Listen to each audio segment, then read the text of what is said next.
Steam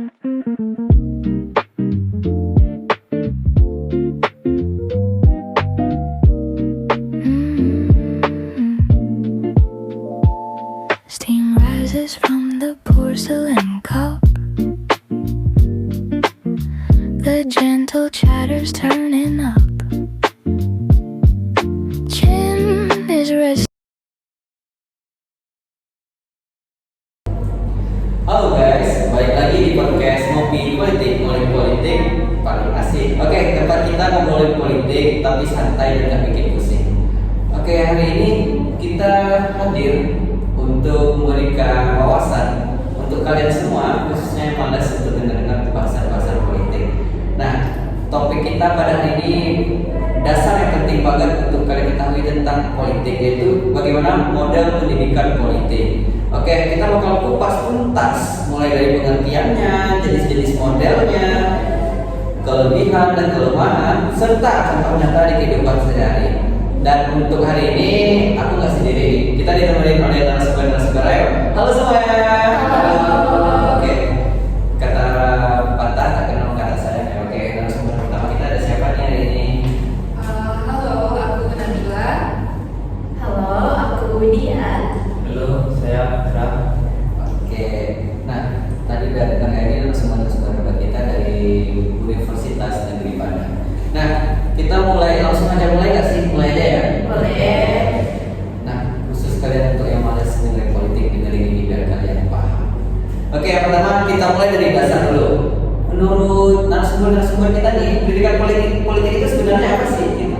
Nah, jadi pendidikan politik itu tuh proses untuk membuat kita itu memahami tentang dunia politik. Nah, bukan sekedar pemilu, melainkan juga mengenai hak kita sebagai warga negara, kewajiban kita sebagai negara, dan bagaimana kita berpartisipasi. Nah, contoh sederhananya saja kita berpartisipasi dalam pemilu. Nah, secara penuh kesadaran kita itu mengikuti pemilu, kemudian kita itu mengetahui visi misi calon yang ingin kita pilih. Nah, dari situ itu adalah sebuah pendidikan politik, begitu. Itu bukan cuma teorinya aja ya, tapi memang harus kita praktekin gitu dalam kehidupan sehari-hari gitu ya. Sebenarnya ini memang udah kita praktekin ya, cuma secara setengah orang malas kalau bahas seperti ini ya. Oke, nah kita langsung saja nih. Jadi kan ada katanya model ya. Jadi model yang pertama itu kira-kira apa sih? Model yang pertama itu adalah model pendidikan politik indoktrinisasi. Jadi model pendidikan politik indoktrinisasi ini dia itu hanya satu arah. Sesuai dengan katanya itu ada kata doktrin. Kita semua tahu kan kalau doktrin itu adalah suatu kegiatan untuk menanamkan suatu nilai kepada kelompok atau orang lain tanpa kita itu mengharapkan berdiskusi untuk orang tersebut mengkritisi apa yang disebutkan. Jadi pada model pendidikan politik indoktrinisasi ini apa yang disampaikan itu semuanya hanya berpaku kepada contohnya itu kita ambil pada saat sebelum pemilu. Kayak itu banyak terjadi kampanye adalah Nomor berapa? Ini penuh sekali saya lihat dari atas. Semuanya yakin untuk milih nomor. Nah, Oke, jadi kayak kita tuh cuma ikut orang banyak aja, kita ikut gitu tanpa tahu bebek bobot dari kisah calon tersebut ya. Oke, nah terus itu model pertama. Kira-kira model kedua itu apa ya?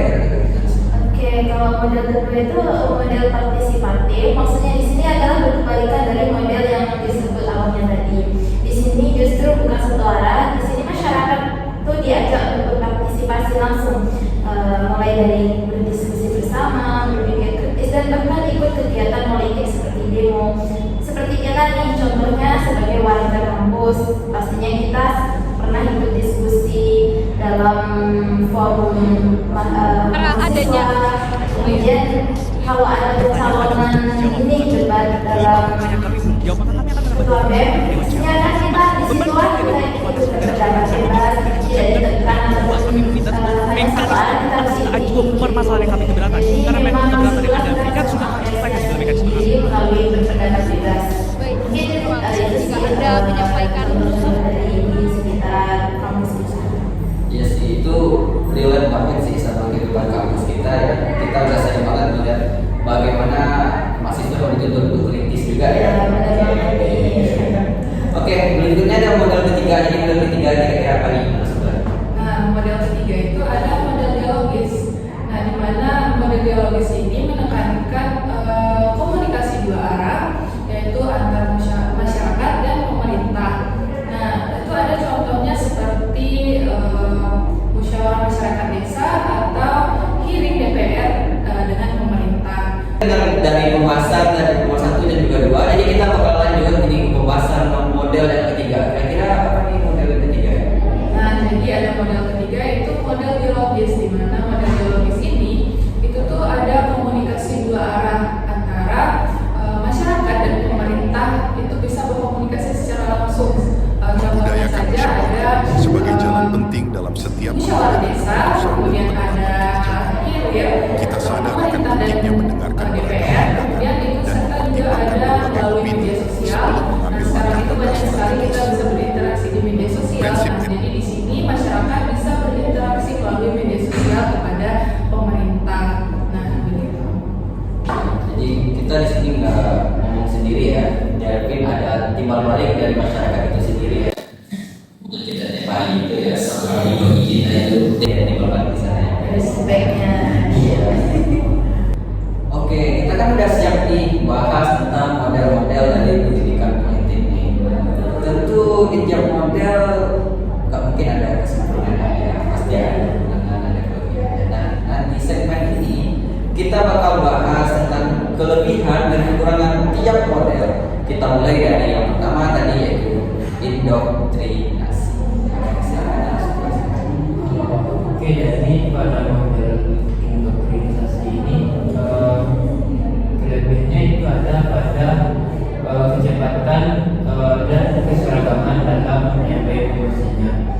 Kecepatan dan keseragaman ini itu bisa terjadi karena dia itu kan hanya satu arah, tidak mengharapkan feedback dari orang yang menerima informasi tersebut. Contoh nyatanya itu bisa kita lihat pada masa transisi politik atau situasi pasca bencana. Dan kelemahannya itu yang pertama itu bisa membuat seorang itu yaitu menjadi kaku atau fanatik. Yang kedua itu mematikan cara berpikir kritis. Yang ketiga itu mereka itu hanya langsung menerima tanpa mempertanyakannya. Nah, itu contoh paling sering terjadi ya. Tuh, catat nih untuk yang pertama. Oke, selanjutnya kita masuk pada model yang kedua tadi yaitu model partisipatif. Oke, jadi model partisipatif dibilang tidak memiliki kesempurnaan ya, pasti ada kekurangan sama kelebihan. Di sini menurut aku kelebihannya itu masyarakat menjadi lebih paham tentang politik dan mudah berpikir kritis dan sadar akan politik. Maksudnya di sini masyarakat itu nggak mudah dipengaruhi oleh atau dibodoh-bodohi oleh pemerintah terkait politik. Contohnya saja nih, misalnya di kampus kita mahasiswa yang sering mengikuti organisasi tentunya ia cenderung lebih mudah dan paham cara mengaspirasi terkait isu-isu dan menganalisis isu-isu yang terjadi karena ia terbiasa aktif berpikir kritis. Kemudian kekurangannya itu model ini tuh prosesnya lama ya karena kita diskusi. Kemudian dan nggak menarik sih menurut orang-orang karena ribet. Jadi contohnya saja banyak forum diskusi yang bisa kita lihat itu sepi peminatnya karena mereka menganggap kayak ngapain sih diskusi ribet lama pusing. Jadi kayak banyak yang nggak tertarik dengan model partisipatif, hanya mengikuti model satu arah ikut aja seperti yang bilang tadi. Sebenarnya itu modelnya bagus, itu ada tipe politik dua arah. Tapi ya itulah butuh effort lebih ya. Iya, effortnya tuh emang harus diniatkan dulu dari masyarakat itu. Oke, yang terakhir kita bahas tentang kelebihan dan kekurangannya dari model dialogis. Nah, pada model Kalau di sini itu ada kelebihan dan kekurangan. Bagaimana kelebihannya itu adanya komunikasi dua arah. Nah, jadi masyarakat ini pada saat didengar, nah mereka bisa memberikan usulan. Nah, pemerintah juga bisa secara langsung itu mengetahui apa yang dibutuhkan oleh rakyatnya. Nah, itu contohnya saja ada pada musyawarah perencanaan pembangunan di daerah. Nah, di sini masyarakat bisa mengusulkan secara langsung apa yang dibutuhkan oleh daerah tersebut. Nah, tapi di sini juga ada kekurangan, di mana kekurangan ini tidak semua masyarakat itu memiliki akses atau kesempatan untuk ikut berpartisipasi, atau maksudnya di sini partisipasi dalam diskusi bersama pemerintah. Itu ada di daerah terpencil. Nah, di daerah terpencil ini tidak semua masyarakat itu paham mengenai teknologi dalam berdiskusi secara online. Nah, Berarti bagus, tapi masih terdapat kesenjangan ya di dalamnya. Yang biasanya namanya tadi nggak ada rasa Oke, berarti kita udah siap ya dengan pembahasan dari kelebihan dan kekurangan dari model-model pendidikan politik ini sendiri. Nah, selanjutnya kita membahas tentang apa ya, implementasinya gimana sih di Indonesia tentang model-model politik yang sudah ada di Indonesia. Pada narasumber nih.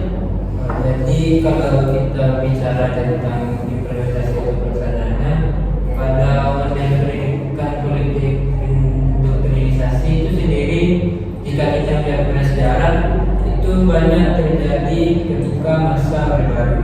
Kita tahu kan kalau pada masa Orde Baru itu semuanya itu dikuasai oleh rezim. Dan kalau kita lihat pada masa sekarang itu masih terjadi. Contohnya itu seperti kalau masih ada pemilu, tentunya pasti akan ada kampanye. Jadi pada proses kampanye itulah terjadi doktrinisasi suara tersebut. Tapi pada saat ini Indonesia kan sudah menggabungkan beberapa model pendidikan politik tadi. Contohnya lainnya itu seperti debat publik yang lebih dialogis. Kemudian ada juga nih peran media sosial nih, karena di media sosial ini menjadi tempat alat sebagai pendidikan politik. Seperti kita tahu, apalagi kita sebagai mahasiswa ya, banyak konten-konten edukasi tentang politik bisa kita lihat di YouTube, di Instagram maupun di TikTok juga. Jadi tapi juga ada nih banyak berita hoax yang masyarakat terima. Jadi itu memang pentingnya pemahaman dan kemampuan masyarakat dalam menyaring informasi, sehingga memang pendidikan politik itu penting agar mereka tidak menjudge politik itu jelek seperti yang kita lihat sekarang ini. Nah, jadi menurut saya itu pendidikan politik ini itu harus diawali dengan pendidikan formal, itu seperti di sekolah maupun di kampus. Nah, jadi dengan begitu masyarakat itu bisa berpikir kritis dari usia dini. Nah, sehingga masyarakat tidak hanya menjadi pemilih yang pasif. Nah, jadi bisa menjadi masyarakat yang berpikir cerdas. Nah, gitu. Jadi itu ya guys, kita setuju sih, karena kalau dari awal sudah terbiasa kritis klasik, kita generasi muda nih, kita nggak gampang kan. Oke, kita langsung saja masuk ke kesimpulan yang akan kita simpulin dari pada pembahasan kita hari ini ya. Yang pertama, oke guys, dari pendapat kita tadi kita simpulkan bahwa pendidikan politik itu penting banget dalam membentuk masyarakat yang sadar dan aktif. Terus ada 3. Nah, kita udah sampai di penghujung pembahasan. Terus kita tadi udah dengerin juga implementasinya di Indonesia bagaimana. Oke, kesimpulan yang bisa kita tarik dari hari ini yaitu yang pertama, pembahasan tadi bisa disimpulkan bahwa pendidikan politik itu penting banget dalam membentuk masyarakat yang sadar dan aktif. Terus ada 3 model tadi utama, terus ada indoktrinasi, partisipatif, dan dialogis.